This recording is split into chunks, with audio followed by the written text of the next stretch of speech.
High students, welcome to my YouTube channel M Das maths tuition. আজকের 2025 সালে যারা মাধ্যমিক দেবে তাদের জন্য নতুন এবিটিএ টেস্ট পেপার 2024-25-এর 287 পেজের গণিতগুলো করাচ্ছি। বন্ধুরা মন দিয়ে দেখতে থাকো। যারা আগের পেজগুলো এখনও পর্যন্ত দেখোনি, এই টেস্ট পেপার যে সমাধান করে দিয়েছি তারা আমার ইউটিউবে গিয়ে সার্চ করে দেখে নাও, এবং লাইফ সায়েন্সেরও পেজের আমরা প্রশ্ন উত্তর বড় প্রশ্নের উত্তর করে দিয়েছি, তাই দেখে নাও। এবং এই গণিতেরও আমরা 2 নম্বরে যে প্রশ্নগুলো অর্থাৎ 4 দাগের প্রশ্নগুলো উত্তর করে দিয়েছি। অনেক ইউটিউবাররা শুধু শর্ট প্রশ্নগুলো করায়, কিন্তু আমি বড় প্রশ্নগুলো উত্তর করে দিয়েছি। এবং অন্য পার্টে 5, 6, 7, 8 এগুলোও করে দিয়েছি, তাই যারা এখনও দেখোনি তোমরা কিন্তু সার্চ করে দেখে নাও। তো প্রথম প্রশ্নটা আছে 6.4% সরল সুদের হারে কোনো মূলধন 3 গুণ হবে কত বছর? অপশানগুলো আছে কত বছরে হবে। তো এখন দেখো, এখানে শর্ট প্রশ্নে বোঝানোর জন্য এত কিছু লিখেছি, কিন্তু তোমাদের এত কিছু লেখার দরকার নেই। ধরি আসল 100 টাকা, 3 গুণ হবে মানে 300 টাকা, তাহলে সুদ কত হবে? 3 গুণ হবে মানে আসল আর সুদ আছে এর মধ্যে, তাহলে সুদ কত হবে? না, সুদ আসল থেকে আসল বাদ দিয়ে দিলে 200 টাকা। এবারে 200 টাকাকে ডাইরেক্ট করতে গেলে আমরা কি করতে পারি? 200 টাকাকে সুদের যে হার সেটা দিয়ে আমরা ভাগ করে দিতে পারি 200 টাকাকে। আর যেহেতু এটা ভাগ করা, গুণ করলে উল্টে যাবে, আমরা ডাইরেক্ট এটা করতে পারি। তাহলে 200 টাকাকে আমরা 25-এ 4%, কারণ 6.4 ছিল, 25-এ 4% দিয়ে ভাগ করা, অর্থাৎ 4-এর 25 দিয়ে গুণ করা, আমরা পেয়ে গেলাম 32 বছর। এটা আর বোঝানোর জন্য বলছি। তাহলে এত টাকা বলেছিল বার্ষিক সুদের হার 6.4 মানে 25-এ 4%, 1 বছরে 1 টাকা হবে কত বছরে? আর 200 টাকা হবে কত বছরে? আর এত কিছু না করে এটা বোঝানোর জন্য বলছি, তোমরা ডাইরেক্ট এটা করে দেবে। এরপরের যে আছে, এরপরে a² plus bx minus c equal 0, যেখানে a নট ইকুয়াল 0 সমীকরণের বীজদ্বয় সমান হবে কখন? এই অপশানগুলো দেওয়া আছে, বুঝতে পেরেছো কখন সমান হবে। তো তার আগে একটা কথা বলি বন্ধুরা, এই মাধ্যমিকের নিয়ম অনুযায়ী যে উত্তরটা কিন্তু এইরকম। এটা আমি একটা করে দিচ্ছি, এখানে সেই নিয়মে করাচ্ছি না। উত্তরটা এখানে বাম পাশে লিখতে হবে আর রাফটা ডান পাশে লিখতে হবে। পরীক্ষকরা শুধু এই উত্তরটা আগে প্রথম দেখবে, প্রয়োজন মনে করলে এটা দেখবে, না হলে দেখবে না। মাধ্যমিক পরীক্ষার খাতায় কিন্তু এইভাবে করবে না, আমি যে প্রথমেটা যেটা করেছি এইভাবে করবে না, প্রত্যেকটা এইভাবে করতে হবে। আগে উত্তর, তারপরে রাফ, বুঝতে পেরেছো। এবং 1 নম্বর, 2 নম্বর, 3 নম্বর প্রশ্নে যেটা প্রশ্নের মান আছে 1 নম্বর, মানে MCQ, শূন্যস্থান, সত্য মিথ্যা, এগুলোতে রাফ না যদি করো তাতেও নম্বর দেবে, তবে তোমরা রাফ করার চেষ্টা করবে, সংক্ষিপ্ত রাফ করার চেষ্টা করবে। আর 2 নম্বরের যে অঙ্কগুলো অর্থাৎ 4 দাগের যে অঙ্কগুলো অবশ্যই রাফ করতে হবে। 2 নম্বরের অঙ্কে কিন্তু রাফ না থাকলে নম্বর দেবে না। আচ্ছা দেখো, সাধারণ সমীকরণ ax² bx প্লাস c হয়। সাধারণ সমীকরণ, এটা মাইনাস c নয়, সাধারণ সমীকরণের ক্ষেত্রে ax² plus bx plus c, সেই সমীকরণের ক্ষেত্রে এই যা b² মাইনাস 4ac 0 হলে তখন ওই যে বীজদ্বয় সমান হবে। যদি নিরূপক, যেটা আমরা b² মাইনাস 4ac যদি 0 হয় তাহলে কি হবে? সমান হবে। তাহলে এখানে মানে এই সমীকরণে নয়, যদি এখানে প্লাস থাকতো আদর্শ সমীকরণে, কিন্তু যেটা প্রদত্ত বইতে যেটা দেওয়া আছে প্রদত্ত, এইটা এখানে মাইনাস আছে, তাহলে এখানে এটা a থাকলো, বিটা b থাকলো, কিন্তু সিটা এখানে মানে মাইনাস c হয়ে যাচ্ছে। অর্থাৎ এই যে বসাবো আমরা সিটা মাইনাস বসাবো, কারণ এখানে মাইনাস আছে। বসালাম, এখানে সি মাইনাস মাইনাসে প্লাস হলো, আর যেহেতু রিলেশনটা সির মান পেয়েছে সেই জন্য এটাকে এদিকে নিয়ে এলাম, মাইনাস হয়ে গেল।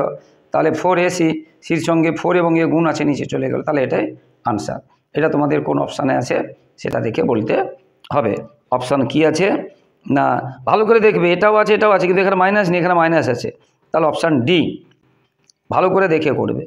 এরপরে 2টি বৃত্ত পরস্পরকে সি বিন্দুতে বহিস্থ স্পর্শ করে, এ বি বৃত্ত দুটির একটি সাধারণ স্পর্শক, তো দুটিকে এ ও বি বিন্দুতে ছেদ করেছে, ওই স্পর্শকটা বৃত্ত দুটিকে ছেদ করেছে, সাধারণ যে স্পর্শকটা। ঠিক আছে, এখন দেখো এটা ছবির সাহায্যে যদি করি, এই মনে করো 2টো বৃত্ত, বুঝতে পেরেছো, এই একটা সাধারণ স্পর্শক বৃত্ত দুটিকে এ ও বি বিন্দুতে ছেদ করেছে। ঠিক আছে, তো আমরা আর 2টো বৃত্ত স্পর্শ করেছে বহিস্থভাবে সি বিন্দুতে, প্রশ্নে বলা আছে। তাহলে 2টো বৃত্ত স্পর্শ করেছে সি বিন্দুতে, এবং একটা স্পর্শক, এটা স্পর্শ করেছে আর এটা স্পর্শক এ এবং বি বিন্দুতে। তাহলে আমাদের বলতে হবে এসি বির মান কত, যেটা চেয়েছে। এখন আমরা যদি সি বিন্দুতেও একটা স্পর্শক করি এই বৃত্তের বা এই বৃত্তের, তাহলে এটাও কিন্তু সাধারণ স্পর্শক হবে। সি বিন্দুতে যদি আবার একটা বৃত্তের স্পর্শক করি, তাহলে এই বৃত্তেরও স্পর্শক হবে, এই বৃত্তেরও স্পর্শক হবে, কারণ সি বিন্দুটাকে 2টো বৃত্তকে স্পর্শ করেছে বহিস্থভাবে। এবারে দেখো এই অংশটার পর এই অংশটাতে যাচ্ছে। একটা উপপাদ্য আছে তোমাদের, কোনো বৃত্তের ধরো এটা বাইরে বিন্দু, এটা টি বিন্দু, এটা এখানে করে দিয়েছি, এটা এ আর এটা সি। টি বিন্দু থেকে যদি স্পর্শক আঁকা যায়, সেই স্পর্শক দুটোর দৈর্ঘ্য সমান হয়, এটা এ টি আর এসি সমান হবে। তাহলে এখানে দেখো টি বিন্দু থেকে একই বৃত্তের উপরে, এই একটা বৃত্তের উপরে যদি এটি এবং টিসি স্পর্শক, তাহলে এ টি আর টিসি সমান হবে। এদিকেও একই রকম, এই বৃত্তের ক্ষেত্রে এই যে দেখো টি বিন্দু থেকে টিবি আর টি বিন্দু থেকে টিসি দুটো স্পর্শক, তাহলে টিবি আর টিসি সমান হবে। আবার এই সমদ্বিবাহু ত্রিভুজের ক্ষেত্রে দুটো বাহু সমান হলে তাদের এই দুটো কোণও সমান হবে, অন্য বাহুর সঙ্গে অন্তর্ভুক্ত কোণ না, এই দুটো বাহু সমান হলে এই দুটো কোণ সমান হবে। তাহলে দেখো এই ছবিটাকে এখানে করেছি, তাহলে এই দুটো যদি বাহু সমান হয় তাহলে এই কোণটা সমান হবে, এই অর্থাৎ এই দুটো বাহু সমান, অর্থাৎ এই কোণটা সমান, এদিকেও সেরকম এই কোণটা সমান হবে। এই দুটো বাহু সমান, তাহলে এই কোণটা সমান হবে। ঠিক আছে, এবারে দেখো পুরো এই ত্রিভুজটা থেকে, মানে এটা এখানে এঁকেছি যেটা, পুরো এই ত্রিভুজটা থেকে আমরা কি পেলাম, যে এই বাহুটা হবে না, এটা ভুল করে ফেলেছিলাম, এই বাহুটা সমান, তাহলে এই কোণটা সমান হবে, এই বাহুটা সমান, তাহলে এই কোণটা সমান হবে। আবার এই ত্রিভুজেরও শুধু যেমন এই যে এটা সমান হবে, এই যে এটা আর এই যে স্পর্শকটা, যে এইটা আর এটা, আর এই ত্রিভুজের এটা আর এই ত্রিভুজের এটা এই বৃত্তের ক্ষেত্রে, আর এই বৃত্তের ক্ষেত্রে এটা, তাহলে এটা সমান হবে, সেটাই বলছি, বুঝতে পেরেছ? আর যখন সমান হবে, দেখো এখান থেকে যেটা টিবি আর টিসি সমান হবে, তাহলে যেহেতু এটা সমান হচ্ছে, তাহলে এটা যখন সমান হবে তখন এই দুটো কোণও সমান হবে, এটা সমান, এই দুটো কোণ সমান। বা আমরা এটা আবার বলতে পারি, এটা যেহেতু সমান হয়েছে, এটা যেহেতু সমান, তাহলে এই দুটো কোণও সমান হয়েছে। এরপরে দেখো এই ত্রিভুজ থেকে, এই পুরো বড় ত্রিভুজটা থেকে, এই পুরো বড় ত্রিভুজ এ বি সি, এই কোণ এবং এই পুরো সি কোণটা, এই কোণ এবং সি কোণ, এই যে পুরো বড় ত্রিভুজটা থেকে, এ বি সি ত্রিভুজ থেকে এ কোণ, বি কোণ এবং সি কোণ মানে এই পুরো কোণটার কথা বলছি, 180 ডিগ্রি হবে। আবার এই সি কোণটা দেখো দুটো ভাগে ভাগ হয়েছে, এই সি কোণটা একটা এসি টি কোণ আর একটা বিসি টি কোণ, বুঝতে পেরেছে? আর এখনই আমরা একটু আগে বলেছি যে এই এ কোণটা আর এই সি কোণটা, মানে এসি টি কোণটা আর এ কোণটা সমান, কেননা এই দুটো বাহু সমান। এদিকে সেরকম এই দুটো বাহু সমান, তাহলে এই দুটো বাহু সমান, তাহলে এই কোণটা আর এই কোণটা সমান, মানে এই কোণটা মানে বি কোণটা, এখানে যেহেতু অন্য কোনো নাম নেই বি কোণ, আর এই সি কোণে যেহেতু দুটো নাম আছে, ওই জন্য বলবো বিসি টি কোণটা সমান। তাহলে এ কোণের জায়গায় এই যে এ কোণ জায়গায় এ কোণ আর এই কোণ সমান, তো তাহলে এ কোণের জায়গায় এই কোণটা লিখলাম, অর্থাৎ এসি টি কোণ এটা লিখেছি। আর এই যে বি কোণের জায়গায়, বি কোণ মানে কোণটা এই কোণটা, মানে বিসি টি কোণ এটা লিখেছি, বুঝতে পেরেছো? আর সি কোণটা যেমন আছে থাকলো। সি কোণ মানে কোণটা, বড় সি কোণটা, এসি বি কোণটা, সি কোণ মানে কোনটা, এসি বি কোণ, এই বড় ত্রিভুজের এসি বি কোণটা 180 ডিগ্রি। তাহলে এবার দেখো এই দুটো কোণ যোগ করা মানে, এই যে এসিটি আর বিসিটি, এই দুটো কোণ যোগ করা মানে এসিবি বা বিসিএ যোগ করা, সেটা আমরা লিখেছি এসিবি। আর এখানে এসিবি যেটা আছে থাকলো, তাহলে দুটো এসিবি যদি 180 হয়, তাহলে একটা এসিবি কত হবে, 90। ওইটা চেয়েছিল এসিবি কত, 90 ডিগ্রি। অপশানটা তাহলে কী আছে, ডি। এবার একটি ঘনকের সমগ্রতলের ক্ষেত্রফল এস বর্গ একক এবং কর্ণের দৈর্ঘ্য ডি হলে এস ও ডি এর মধ্যে সম্পর্ক। ঘনকের বলেছে, ঘনকের সমগ্রতলের ক্ষেত্রফল দেওয়া আছে এস বর্গ একক এবং কর্ণের দৈর্ঘ্য ডি ঘনকের। তো ঘনকের ক্ষেত্রে কি হয়, ঘনকের সমগ্রতলের ক্ষেত্রফল হয় 6 গুণ বাহু স্কয়ার, আর কর্ণ হয় বাহু গুণ √3। তাই কর্ণ ডি দেওয়া আছে, তাহলে বাহু গুণ √3, মানে বাহু যদি এ ধরি, এটা বাহু ধরলাম এ, লিখিনি এত কিছু, বাহুটা এ ধরলাম, আর সমগ্রতলের ক্ষেত্রফল বাহু গুণ 6 গুণ বাহু স্কয়ার মানে এ স্কয়ার, এটা হলো। এবারে এটার সঙ্গে এটা তুলনা করি, আমাদের এটার যেহেতু মানে কি দেখো লক্ষ্য করে এ স্কয়ার আছে, এখানে আমরা কি করব, এদিকে হোল স্কয়ার এদিকে হোল স্কয়ার করলাম, তাহলে বর্গমূল 3 স্কয়ার শুধু 3 হয়, এ স্কয়ার এ হয়, এটা ডি স্কয়ার। আবার লক্ষ্য করে দেখো এখানে এটার সঙ্গে যদি একটু মিলাতে চাই, এদিকে 3 স্কয়ার আছে, এখানে 6 আছে, তাহলে 2 দিয়ে গুণ করতে হবে এদিকে এবং এদিকে, তাহলে এটা 6 স্কয়ার সমান 2d পেলাম, এটা 6 স্কয়ার সমান s পেলাম, এটাও 6 স্কয়ার, এটাও 6 স্কয়ার, এটা 2d স্কয়ার, এটা s, তার মানে s সমান যেটা এখান থেকে পেয়েছি, যেহেতু ডির মান বের করতে হবে, আমরা s সমান 2d স্কয়ার লিখতে পারি বা 2d স্কয়ার সমান s লিখতে পারি, বুঝতে পেরেছো? তাহলে d স্কয়ার সমান হবে কত, বাই 2, এইটা অপশান ডিতে আছে, হয়ে গেল এটা অপশান এরপরে একটি সুষম ষড়ভুজের প্রতিটি অন্তঃকোণের বৃত্তীয় মান। এখন যে কোনো বহুভুজের অন্তঃকোণ আর বহিঃকোণ যোগ করলে হবে 180 ডিগ্রি। অন্তঃকোণ এবং বহিঃকোণ যোগ করলে 180 ডিগ্রি। এই ডিগ্রি ডিগ্রি লিখিনি, লিখেছি মানে বোঝানোর জন্য। তো অন্তঃকোণ যুক্ত বহিঃকোণ 180 ডিগ্রি। আবার এটা সূত্র। আবার কি, বহিঃকোণ বের করতে গেলে 360কে বাহুর সংখ্যা দিয়ে ভাগ করব। যেহেতু ষড়ভুজ বলেছে তাহলে 6 দিয়ে ভাগ করব, তাহলে কত হবে 60 ডিগ্রি। তাহলে বাহু সংখ্যা দিয়ে ভাগ করলে বহিঃকোণ পাই। আবার এখানে বলে দিই, বাহু পেতে গেলে আবার বহিঃকোণ দিয়ে ভাগ করব 360কে। যাই হোক, এখানে নেই সেটা, তাহলে বহিঃকোণ পেলাম বাহু সংখ্যাতে ভাগ করে 60 ডিগ্রি। আবার এখানে কি বলেছিলাম, অন্ত আর বহিঃ যোগ করলে 180 ডিগ্রি, তাহলে এটা 60 পেয়েছি। এটা দিকে চলে গেলে 120 ডিগ্রি, অন্তঃকোণ 120 ডিগ্রি। সেই ডিগ্রিটাকে বৃত্তীয় মানে যেতে হবে। যে কোনো কোণকে বৃত্তীয় মানে যেতে গেলে π/180 দিয়ে গুণ করতে হবে।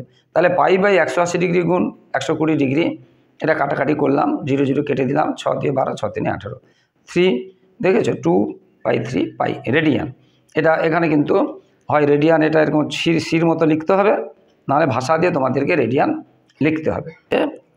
একটি পরিসংখ্যা বিভাজনের মধ্যমা যে লেখচিত্রের সাহায্যে পাওয়া যায় তা হলো ড্যাশ।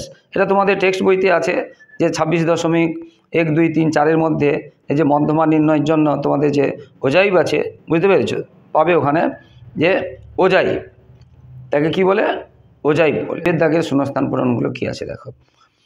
লাভ্যাংশ স্থির থাকলে মূলধনের সঙ্গে সময়ের ড্যাশ সম্পর্ক। মূলধনের সঙ্গে সময়ের ড্যাশ। দেখো লাভ্যাংশ একই, আমি ধরো 500 টাকা লাভ পাবো যে টাকা রেখে, সেই 500 টাকা লাভ পাবো, আমি কম টাকা রাখবো তাহলে বেশি দিন রাখতে হবে, বা বেশি টাকা রাখবো তাহলে কম দিন রাখলে চলবে। তাহলে কি সম্পর্ক, এটা ব্যস্ত সম্পর্ক, বিপরীত সম্পর্ক বা ব্যস্ত সম্পর্ক। এবারে √5 + 6 এর অনুবন্ধীকরণই হবে। অনুবন্ধীকরণী এই যার বর্গমূল আছে সেইটা চিহ্ন চেঞ্জ করতে হবে, অর্থাৎ -√5 + 6 লিখব, বা 6 - √5 লিখব। 6 - √5 লিখব বা -√5 + 6 লিখব, কিন্তু -6 লিখব না। এবারে ত্রিভুজের পরিবৃত্তের কেন্দ্র ত্রিভুজের বাইরে অবস্থিত ড্যাশ ত্রিভুজের পরিবৃত্তের কেন্দ্র কোন ত্রিভুজের বাইরে হয় না, স্থূলকোণী ত্রিভুজের। স্থূলকোণী ত্রিভুজের দেখো যেটা একটু আগে বলেছিলাম, ব্যস্ত হবে, ওজাইব হবে, 6 - 2 হবে, বা -√5 + 6 হবে।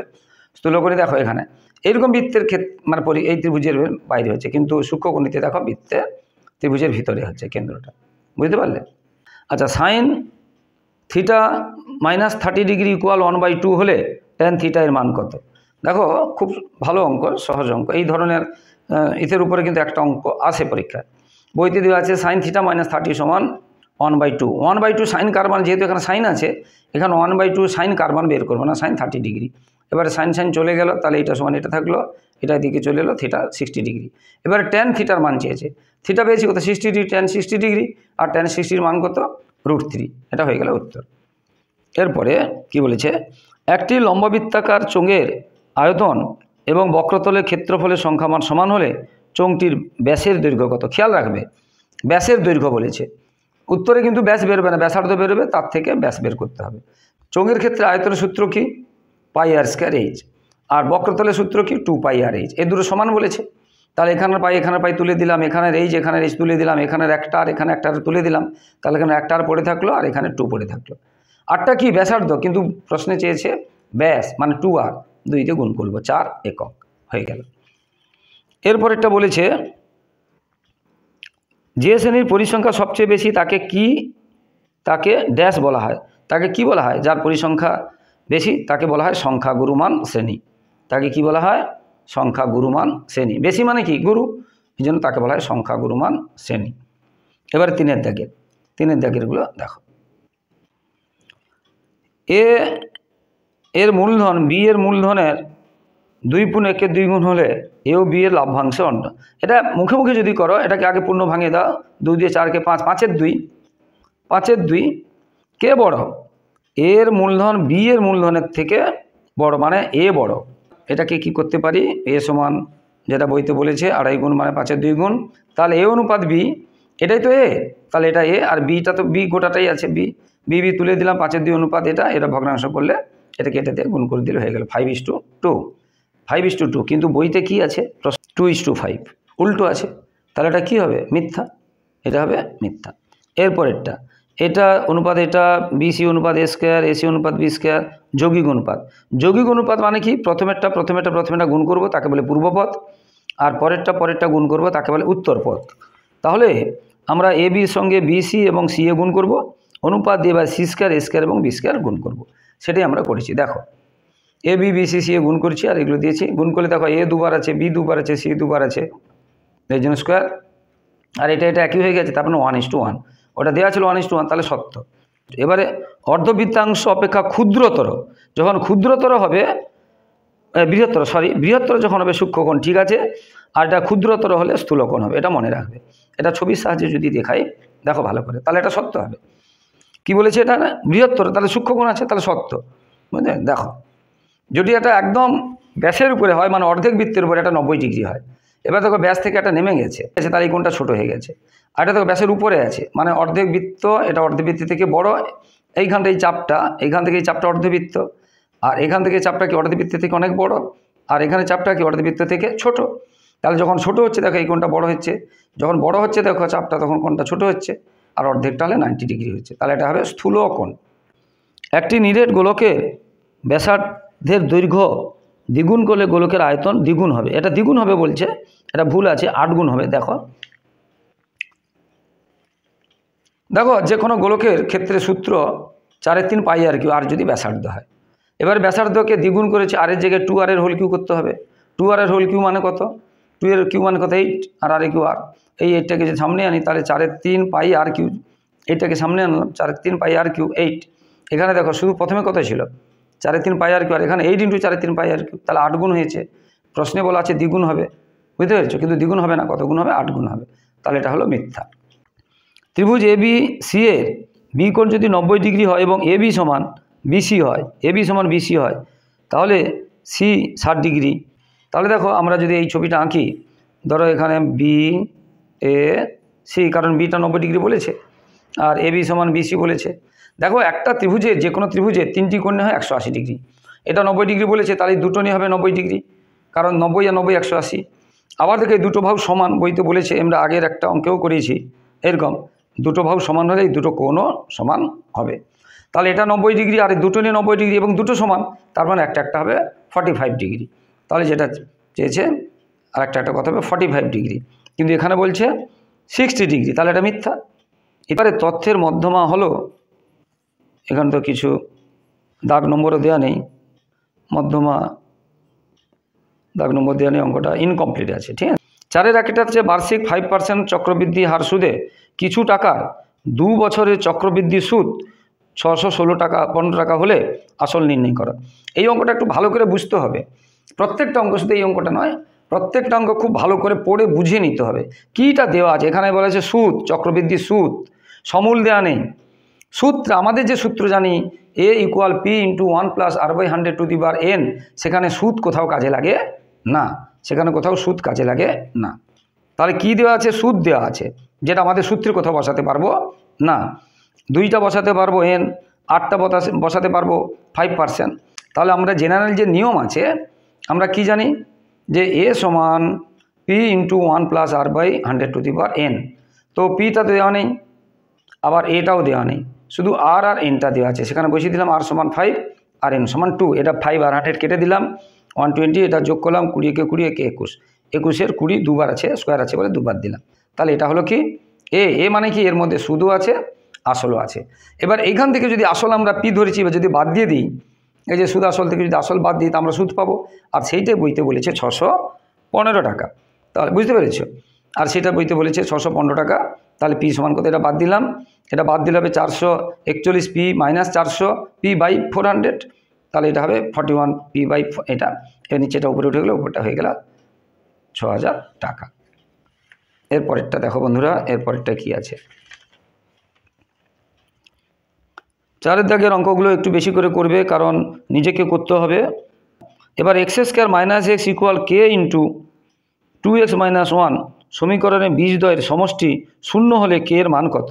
সমীকরণে বীজদ্বয়ের সমষ্টি 0। এখন এই সমীকরণটাকে আমরা সাধারণ যে সমীকরণের দ্বিঘাত সমীকরণের রূপ, সেই সমীকরণে আমরা প্রকাশ করব, এটা বইতে দেয়া ছিল। তো এক্ষেত্রে আমরা কি করছি, প্রথমে k দিয়ে গুণ করে দিয়েছি, এবারে সবগুলোকে এদিকে আনছি, এদিকে থেকে ওদিকে চিহ্ন চেঞ্জ হবে।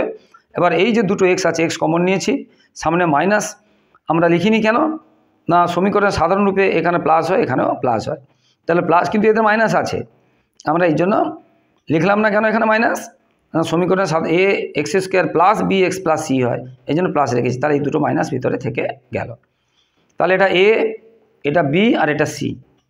এবারে কি বলেছে, বীজদ্বয়ের সমষ্টি, বীজদ্বয়ের সমষ্টি সমান আমরা যদি বীজ দুটো আলফা বিটা ধরি, আলফা প্লাস বিটা সমান মাইনাস বি বাই এ, এটা সূত্রের, মাইনাস বি বাই এ, মাইনাসটা সূত্রের, তা বিতে কোনটা দেওয়া আছে এটা, আর মাইনাসটা সূত্রের, বিতে আগে থেকে এগুলো মাইনাস আছে, আর এ কত 1 বসিয়ে দিলাম, মাইনাসে মাইনাসে এগুলো সব প্লাস হয়ে গেল, নিচে 1 মানে কিছুই নয়, তাহলে 1 + 2k।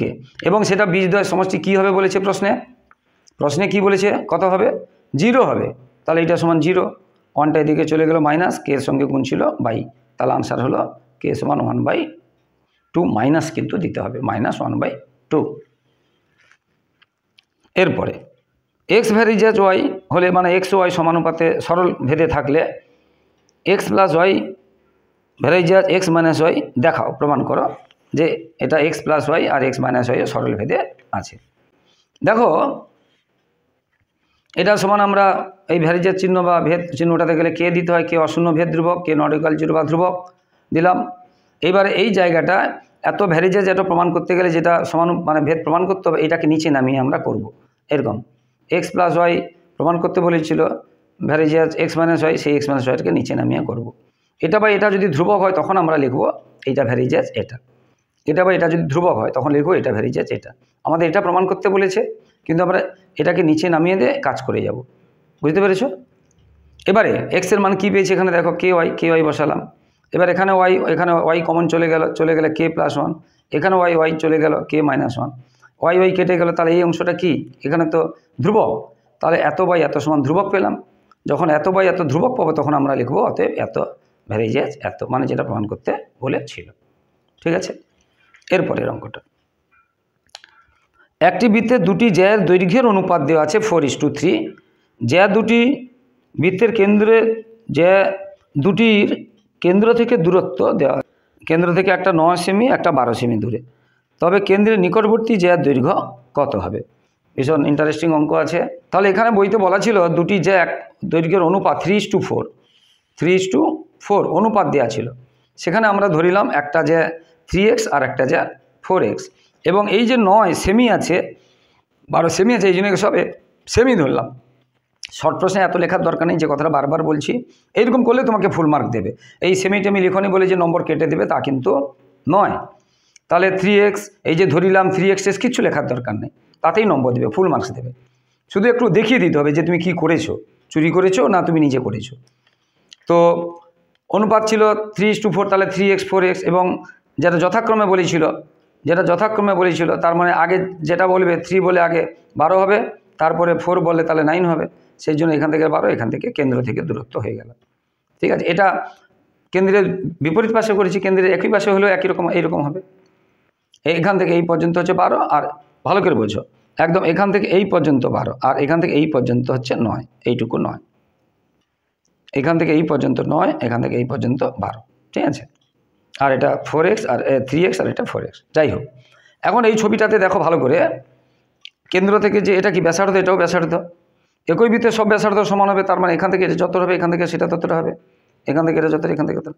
আবার এটা দেখো, আমরা জানি যে কোনো জায়গায় কেন্দ্র থেকে যদি আমরা দূরত্ব মানে কি লম্ব হতে হবে, দূরত্ব মানেই লম্ব, আমাদের বেঁকে দিলে তো দূরত্ব হয় না, লম্ব, তার মানে এটা 90 ডিগ্রি, তার মানে এটা একটা সমকোণী ত্রিভুজ। তাহলে কি হলো, দূরত্ব মানে লম্ব হলো, আর লম্ব কি করে, জ্যাকে সমদ্বিখণ্ডিত করে, তার অর্থাৎ এটা 3 হলে এটা 1.5 আর এটা 1.5, এটা যদি 4 হয় এটা 2x, এটা 2x, এটা 1.5x, এটা 1.5x, সমদ্বিখণ্ডিত করে। আবার কি বললাম, এটা লম্ব মানে এটা 90 ডিগ্রি, তাহলে এটা লম্ব, এটা ভূমি, এটা অতিভুজ। এবারে ব্যাসার্ধ, এই ত্রিভুজ থেকে ব্যাসার্ধ কী পাবো, অতিভুজ স্কয়ার সমান লম্ব স্কয়ার যুক্ত ভূমি স্কয়ার, এটা আমরা পেয়েছিলাম 1.5, 1.5x, এটা 12, এই ত্রিভুজ এরকম পাবো, এটা অতিভুজ, এটা লম্ব স্কয়ার যুক্ত ভূমি স্কয়ার, এটা হচ্ছে 2x, কারণ পুরোটা 4x, সমদ্বিখণ্ডিত করবে বলেছি 2x, সেই জন্য এটা করেছি এখানে। ঠিক আছে, তাহলে এই দিক থেকে ব্যাসার্ধ পেলাম 1.5 স্কয়ার প্লাস 12 স্কয়ার, আর এর ব্যাসার্ধ পেলাম আর এটার ব্যাসার্ধ পেলাম কত, 2x স্কয়ার প্লাস 9 স্কয়ার, এটা পেলাম, এটা করে দিয়েছি 1.5 কত, এটা দুটোই একই ব্যাসার্ধ স্কোয়ার, তার মানে আমরা এটা সমান লিখব, এটা সমান লিখেছি। আবার বলছি এইটার ব্যাসার্ধ পেলাম, এটা স্কোয়ার যুক্ত এটা স্কোয়ার, এটা মানে কত, পুরোটা 3x ছিল, তাহলে এটা 1.5x, আর এটা পাবো কী করে, স্কোয়ার সমান এটা স্কোয়ার যুক্ত এটা স্কোয়ার, এটা পুরোটা 4x ছিল, পেলাম 2x, এটা লিখেছি আর কিছু না। এবার দুটো একই জিনিস, এটাও ব্যাসার্ধ এটাও ব্যাসার্ধ, তাই আমরা লিখব এটা সমান এটা করেছি আর কিছু না। এক্সটা এদিকে নিয়েছি, সংখ্যাটাও দিকে নিয়ে গেছি, বিয়োগ করেছি, আর কিছু না। এটা গুণ চিহ্নটা ভাগ হয়েছে, স্কোয়ার করতে গেলে বর্গমূল করতে হবে, আর কিছু না।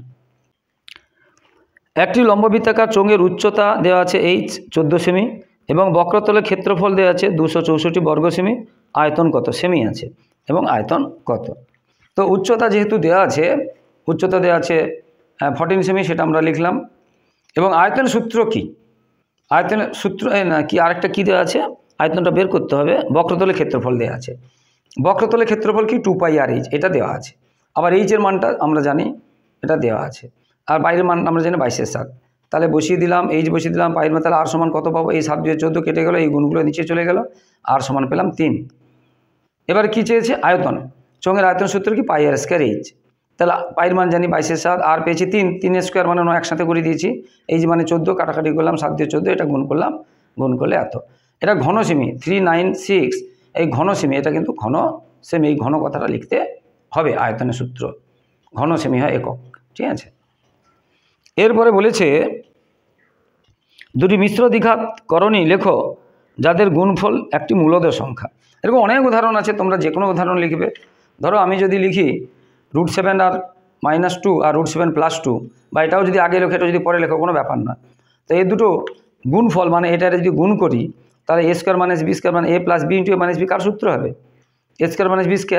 আর √7² কত, শুধু 7, আর 2² কত 4, তাহলে 7 থেকে 4 গেলে কত 3। এটা কি বলেছে, যেটা এখানে যেটা বলেছে যে এটা মূলদ সংখ্যা, 3 একটা মূলদ সংখ্যা। তুমি এটাও লিখতে, যে কোনো লিখবে, √3 + 1 √-1, তাহলে এটা স্কোয়ার করলে কত, শুধু 3, আর এটা একে স্কোয়ার করলে তো 1, মানে a + b - b কার সূত্র, a² - b², তাহলে 3 - 1 মানে 2। কী বলছি বুঝতে পেরেছি, এই যে এটা আমি যদি এটা করি, পরের লাইনে কি হবে, এটা করি, তাহলে কি হবে, √3² - 1², √3² কত 3 - 1, তাহলে কত হলো 2। এটা মূলদ সংখ্যা, মূলদ সংখ্যা। আশা করি বুঝতে পেরেছ। এরপরে এবিসি ত্রিভুজটি একটি বৃত্তে পরিলিখিত এবং বৃত্তকে PQR বিন্দুতে স্পর্শ করে। AP = 4 semi, BP = 6 semi, AC = 12 semi হলে BC এর মান নির্ণয় করো। দেখো এটা যদি আমরা চিত্রের সাহায্যে প্রকাশ করি, তাহলে দেখো এই কথাটাই বলেছে যে ABC এটা বলেছে PQR বিন্দুতে, এখানে যদিও লেখা হয়নি, লিখতে হবে ABC PQR। দেখো ABC PQR বিন্দুতে বইতে বলেছে AP = 4 সেমি এবং BP = 6 সেমি, আর AC = 12 বলেছিল, আর আমাদের BC বের করতে হবে।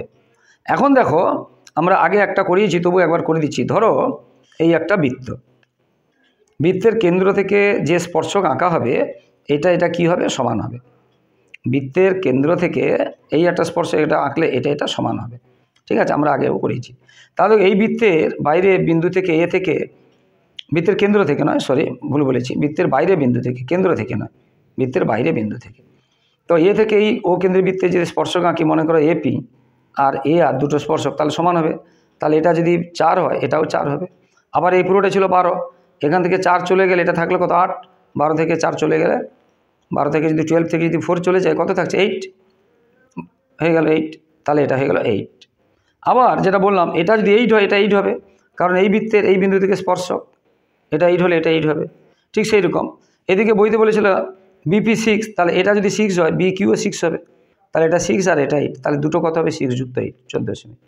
এইটাই কাজে লাগছে। কোনো বৃত্তের বহিস্থ বিন্দু থেকে স্পর্শক আঁকলে স্পর্শক দুটো দৈর্ঘ্য সমান হয়। তাহলে এই বৃত্তের এটা P বিন্দু থেকে, এখান থেকে এটা যদি আমি A ধরি, এ যা হবে AP যা হবে BPও তাই হবে। তাহলে AP যা হবে এখানে AR তাই হবে, BP যা হবে BQ সেটাই হবে, CQ যতখানি হবে CR ততখানি হবে। তাহলে এটা 4 হয়েছে, এটা 4 হবে। এই পুরোটা 12, 12 থেকে 4 চলে গেলে এটা 8, এটা 8 মানে এটা, আর এটা 6 দেওয়া ছিল, এটা 6, তাহলে 8 × 6 = 14। ভীষণ ইম্পর্টেন্ট আছে অঙ্কটা, যার ফলে ডবল করালাম, ভীষণ ইম্পর্টেন্ট আছে একদম। আসবেই আসবে ধরে নিতে পারো। এবার একটি লম্ববৃত্তাকার শঙ্কুর উচ্চতা 12 সেমি এবং আয়তন 100 পাই ঘন সেমি। উচ্চতা বলেছে 12 সেমি এবং আয়তন 100 পাই ঘন সেমি। শঙ্কুটি ব্যাসার্ধের দৈর্ঘ্য কত? খুব ভালো করে দেখবে, ব্যাস বলছে না ব্যাসার্ধ বলছে, এগুলো সব ভালো করে দেখবে। এখন দেখো উচ্চতা 12 সেমি দেওয়া ছিল এবং আয়তন ভি আমরা ধরেছি, আয়তনকে ভি বলা হয়। 100 পাই, 100 পাই এটা দেওয়া আছে। এবার আয়তন সূত্র কি শঙ্কুর ক্ষেত্রে? না 1/3 পাই আর স্কয়ার এইচ। তো এখানে এইটা আয়তনের সূত্র, আর এটা দেওয়া আছে, তাহলে এটা সমান এটা, এখানকার পাই এখানে পাই কেটে দিলাম, এইচের মানটা বসিয়ে দিলাম, তাহলে 1/3 আর স্কয়ার ইন্টু এইচ বসিয়ে দিলাম, 3-এর সঙ্গে কেটে গেল, আর এই গুণটা দিকে গেল ভাগ, এটা ভাগ করলাম 25, আর স্কয়ার সবাই বর্গমূল 25 মানে 5 হবে, তাহলে 5 সেমি। ব্যাসার্ধ আছে 5 সেমি। চেয়েছে কি ব্যাসার্ধ, আর কিছু বের করতে হবে না, যদি ব্যাস চাইতো 2x5 করতাম, ঠিক আছে। এবারে একটি ঘড়ির মিনিটের কাঁটার প্রান্তবিন্দু 1 ঘন্টায় কত রেডিয়ান কোণ আবর্তন করে? একটি ঘড়ি মিনিটের কাঁটা আচ্ছা দেখো, এটাকে আমি যদি ঘড়ি ধরি, এখান থেকে ঘুরে ঘুরে ঘুরে এখানে এলে পুরোটা মিনিটের কাঁটা যদি আসে তবেই তো 1 ঘন্টা হবে। 12টার থেকে ঘুরে ঘুরে ঘুরে আবার 12টায় 1 ঘন্টা, মানে 360 ডিগ্রি। আর 360 ডিগ্রি মানে 2 পাই রেডিয়ান। এই রেডিয়ান বা এখানে ছোট করে সি লিখতে হবে, 2 পাই রেডিয়ান। এরপরেরটা একটু বড় আছে, এটা আবার 3 নম্বরেও আসে, এটা 2 নম্বরে দিয়ে দিচ্ছি, এটা 3 নম্বরের প্রশ্ন আসে, বুঝতে পেরেছ? তো সাইন 51 ডিগ্রি সমান এ বাই বর্গমূলের ভিতরে এ স্কয়ার প্লাস বি স্কয়ার হলে tan 51 প্লাস tan 39 মান কত? একটু বড় আছে অঙ্কটা। তো এক্ষেত্রে আমরা সাইন 51 দেওয়া ছিল, সাইন দেওয়া থাকলে আমরা কস বের করতে পারবো, সাইন দেওয়া থাকলে আমরা কস বের করতে পারবো। cos 51 সমান 1 মাইনাস সাইন স্কয়ার, সাইন এটা বইতে দেওয়া ছিল, এইটা তার স্কয়ার আছে বলে আমরা এখানে স্কয়ার দিয়েছি। এবারে এর স্কয়ার হলে এ স্কয়ার, আর বর্গমূলের উপরে স্কয়ার থাকলে বর্গমূলটা উঠে গেল। সাইনের মান দেওয়া ছিল এটা, আমরা কসের মান বের করব, cos 51 সমান 1 মাইনাস সাইন স্কয়ার, সাইনের মান দেওয়া আছে এটা, স্কয়ার আছে বলে স্কয়ার দিলাম, এ স্কয়ার আর বর্গমূল উঠে গিয়ে এটা হলো। এটা কাজ করলাম, লসাগু করলাম, কেটে গেল, এর বর্গমূল একসাথে করে দিলাম, এটা বি স্কয়ারটা বি হলো, আর এটা উঠলো না, যোগ চিহ্ন বা গুণ চিহ্ন, বিয়োগ চিহ্ন থাকলে উঠবে না, গুণ চিহ্ন থাকলে উঠবে বর্গমূলটা, বুঝতে পেরেছো? তাহলে এটা থাকলো, এটা তাহলে কার পেলাম? কসেরটা এটা পেলাম, আর সাইনটা এটা দেওয়া ছিল, ঠিক আছে।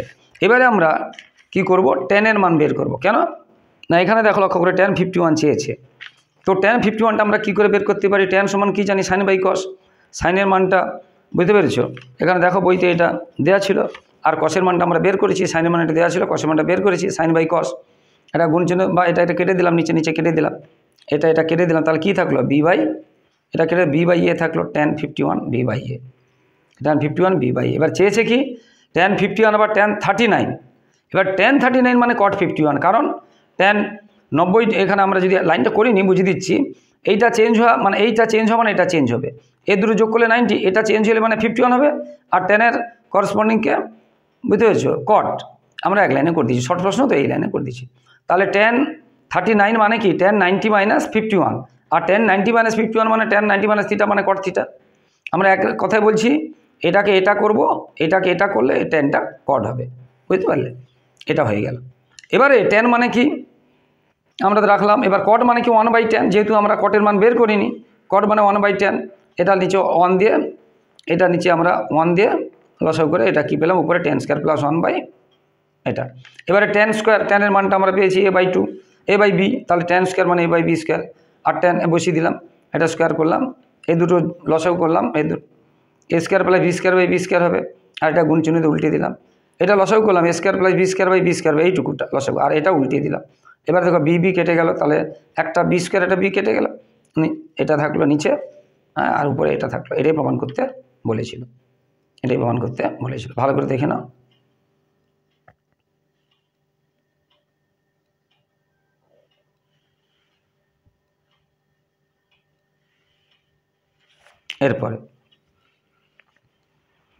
এরপরেরটা, একটি আয়ত ঘনাকার চৌবাচ্চার ভিতরের দিকে দৈর্ঘ্য প্রস্থর উচ্চতার অনুপাত দেওয়া আছে 3:2:1, মানে এটা প্রথমে একটা দৈর্ঘ্য, পরেরটা প্রস্থ, তারপরে উচ্চতা। চৌবাচ্চাটি যদি এত লিটার জল ধরে তবে চৌবাচ্চাটির উচ্চতা কত? আচ্ছা, লিটার হচ্ছে ঘন ডেসিলিটার হলে 1 লিটার, বুঝতে পেরেছ? 1 ঘন ডেসিলিটার, লিটার ঘন ডেসি হলে 1 লিটার হয়, তাহলে 1296 লিটার জল ধরে, মানে চৌবাচ্চার আয়তন হবে পুরো যদি ভর্তি থাকে যেটা বলেছে, তাহলে 1296 ঘন ডেসিমিটার। লিটার মানে ঘন ডেসিমিটার হলে 1 লিটার, 1 ঘন ডেসিমিটার মানে 1 লিটার। তাহলে এত লিটার মানে 1296 ঘন ডেসিমিটার, বুঝতে পারলে। আর অনুপাত দেওয়া আছে, তো অনুপাতটাকে আমরা ধরে নিয়েছি একটা দৈর্ঘ্য 3x, প্রস্থ 2x, উচ্চতা x, গুণ করলে আয়তন পাবো, দৈর্ঘ্য গুণ প্রস্থ গুণ উচ্চতা, আয়তঘনকের সূত্র, আয়তন পেলাম মানে ঘনফল পেলাম, আর সেটা এটা, কারণ আমরা বলেছি 1 লিটার সমান 1 ঘন ডেসিমিটার। এটা কিসে বেরোলো? ঘন ডেসিমিটারে। এবার 2 3 6, x 6টা বাদ দিয়ে ভাগ করে দিলাম, এটা থাকলো। এবার এটা কিউ উঠাতে গেলে ঘনমূল করতে হবে, 6কে 3 বার গুণ করলে 216 হয়, তাহলে উচ্চতা পেলাম 6 কি ডেসিমিটার, বুঝতে পেরেছি, 6 ডেসিমিটার। এরপরে যে অঙ্কটা, এটা এর আগে 2-3টে পেজে ছিল, ভীষণ ইম্পর্টেন্ট অঙ্ক, এর আগে 2-3টে পেজে ছিল। এটা সমান দেওয়া আছে, হ্যাঁ, সামেশান বা সিগমা এটা সমান দেওয়া আছে, আর পরিসংখ্যার যোগফল দেওয়া আছে, এটা কে এর মান নির্ণয় করতে হবে। এখন সূত্র কি, যে গড় যেটা দেওয়া থাকে, এখানে যেটা বলা আছে বিভাজনের গড় 8.1, তার গড়ের মান বের করতে গেলে এক্স বার সমান, বুঝতে পেরেছো, summation FI XI by summation FI, এটা সূত্র। আবার বইতে সামেশান এফআই এক্সআই মান দেওয়া আছে এটা, আর সামেশান এফআই মান দেওয়া আছে এটা। তাহলে এটা বাই এটা মানে এটা বাই এটা সমান, উত্তরটা এটা দেওয়া আছে, আমরা বসিয়ে দিলাম। এবার এর নিচে 1 দিয়ে কোনাকুনি গুণ করলাম, সংখ্যাটা এদিকে গেলো, বিয়োগ হলো, কে সমান এত, এটা উত্তর হয়ে গেল। তো বন্ধুরা, যারা আমার ইউটিউব চ্যানেলটি দেখছে সকলকে অসংখ্য ধন্যবাদ। আর যারা আমার চ্যানেলে নতুন প্রিয় ছাত্রছাত্রী, প্লিজ চ্যানেলটিকে সাবস্ক্রাইব করে শেয়ার করে একটু সাপোর্ট করো বন্ধুরা। আর যারা এর আগের পেজগুলো দেখোনি, সেইগুলো তোমরা ইউটিউবে গিয়ে সার্চ করে দেখে নাও। আর তোমরা আমি বড় প্রশ্নগুলোও দিচ্ছি, 4, 5 শুধু দিচ্ছি না, 4, 5, 6, 7, 8 দিচ্ছি, সমস্ত প্রশ্নগুলো দিচ্ছি। তাই তোমরা অবশ্যই দেখবে, এবং লাইফ সায়েন্সেরও প্রশ্ন উত্তর করে দিচ্ছি, ফিজিক্যাল সায়েন্সও দিতে থাকবো। তাই ইউটিউব চ্যানেলটি ফলো করো বন্ধুরা। আর 5 থেকে 10 পর্যন্ত সমস্ত অঙ্কের টেক্সট বই সমাধান করা হয় ডিসকাশান সহ, এবং সাজেশান দেওয়া হয়, নমুনা প্রশ্ন উত্তর দেওয়া হয়।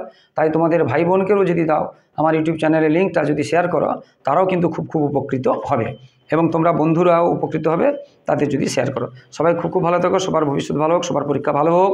জয় হিন্দ, বন্দে মাতরম।